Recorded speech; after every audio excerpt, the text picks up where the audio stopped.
Allahümme salli ve sellim ve barik ala seyyidina Muhammedin ve ala alihi adede in'amillahi ve iftali. Euzu billahi mineşşeytanirracim. Bismillahirrahmanirrahim.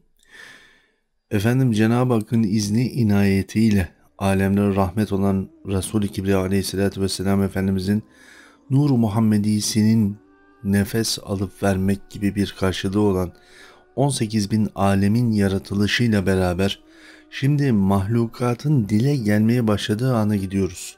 Yani Allah-u Zülcelal'in birer mahluk olarak yarattıkları şimdi tek tek dile gelecekler ve Allah Resulü sallallahu aleyhi ve sellem Efendimizin nurundan yaratılmış olan her birisi Allah-u Zülcelal'in tanıdıkları şekliyle ona beyanatta bulunacaklar. Ve her bir beyanları elbette ki apayrı birer kitap konusu olmakla beraber bizler Resul-i Kibriya aleyhissalatü vesselamın yeryüzüne kadar ki olan süreçteki izlerini takip ettiğimiz için bu süreçlerin içerisindeki o muhabbeti ve o inceliği ifade etmeye gayret ediyoruz. Ve zaman dile geliyor. 18 bin alemde her birisinde artık yapısal olarak varlık gösteren zaman Allah-u Zülcelal'e karşı bir söz beyan edecek. Elbette ki bu sözü ve kelamı beyan edebilir olması için her birinizin aklında var olan o soru söz konusu: hangi dille, hangi ibareyle bu karşılıkları veriyor olacaklar ve her birisi kendi kelamıyla, kendi lisanıyla bunu takdir ediyor olacaklar. Bu lisanların kendine ait özellikleri de var elbette. Ancak bu alemlerin her birisinde harfler artık yaratıldı. Çünkü bütün harfler Resul-i Kibriya aleyhissalatü vesselamın lafz-ı celaliden sonra var olan Muhammed ismi şerifinden tecelli etti efendim. Allah Resulü sallallahu aleyhi ve sellem Efendimizin Muhammed ismi şerifi sallallahu aleyhi ve sellem Efendimiz onlara konuşabilme ve lisan-ı halden çıkıp lisan-ı kelam ile Cenab-ı Hakk'ı niyaz edebilme imkanını tanımış oldu. Ve zaman dile geldi. Zamanın dile gelmesinde Allah-u Zülcelal'in bir esmasının tecellisi söz konusu. Bizler şimdi birkaç ders boyunca bu Esma-i Şerife'nin tecellileriyle hangi mahlukat neyi söylemiş biraz da bu inceliğe girmiş olacağız. Ya Sübhan ismi şerifinin tecellisiyle biliyorsunuz 18 bin alem dersinin sonunda beyan ettiğimiz üzere zamana Cenab-ı Hak tecelli etti. Allah-u Zülcelal'in hiçbir şeye muhtaç olmayışı Ya Sübhan ismi şerifin tecellisiyle onun muhteşemliğinin beyanatı üzerine bir hakikate ermiş oldu. Elbette bu ifadeleri kitapta biraz daha ayrıntılı, biraz daha detaylı beyan ediyor olacağız. Ya Sübhan ismi şerifiyle dile gelen zaman Allah-u Zülcelal'in ondan istediklerini gördü ve bundan biraz daha fazlasını istedi. Çünkü Rabbi ile arasında geçen o ilk sözde zaman Allah-u Zülcelal'e Ya Sübhan diyerek seslendi ve nida etti.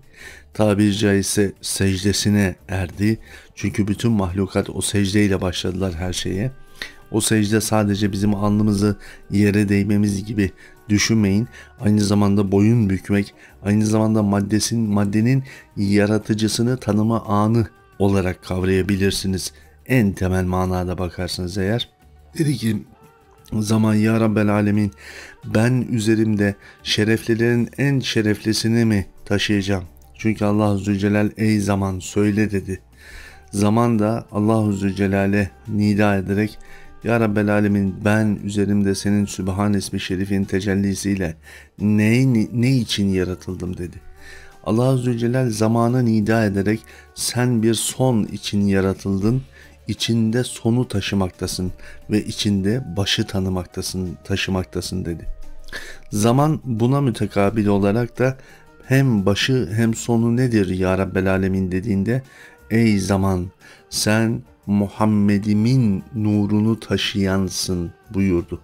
Dolayısıyla nuru Muhammedi'nin Hz. Adem Efendimiz'e kadar giden süreçte bir taşınma söz konusu var.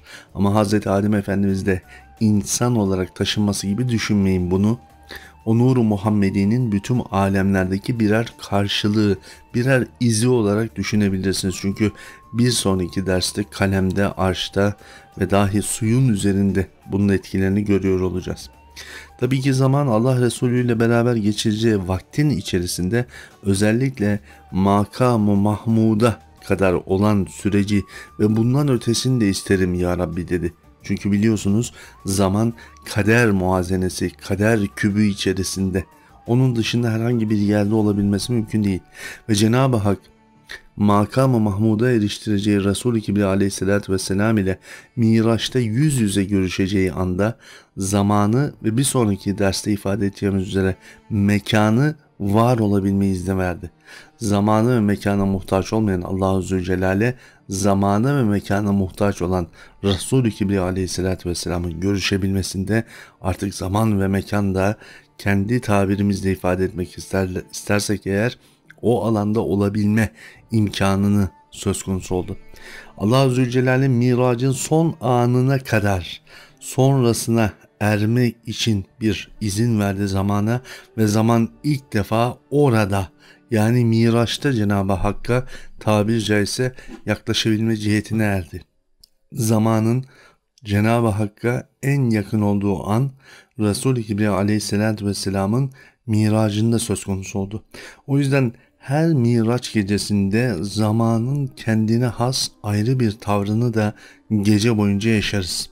Aynı şey Kadir gecesinde de farklı bir cihette görülür ki onu Siyer-i Nebi'de ve diğer peygamberlerin yaşadığı Kadir gecelerinin bazılarında anlatmaya gayret edeceğiz.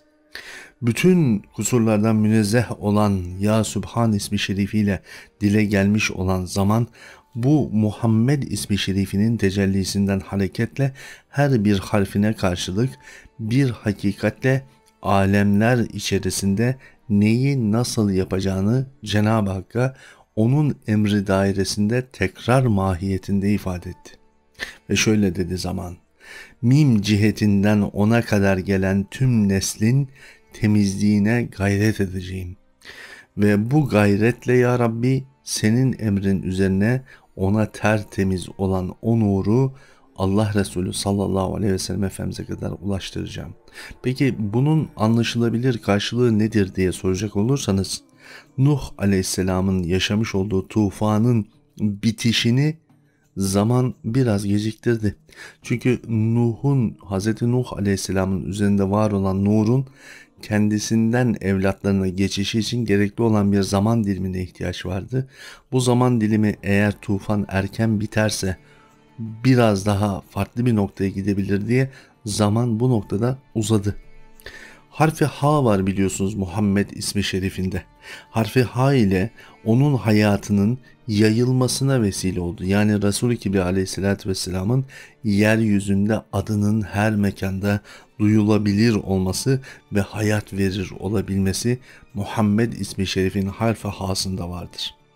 Dolayısıyla adının geçtiği her yerde zamanın formunun da değişir olması bundan gelir.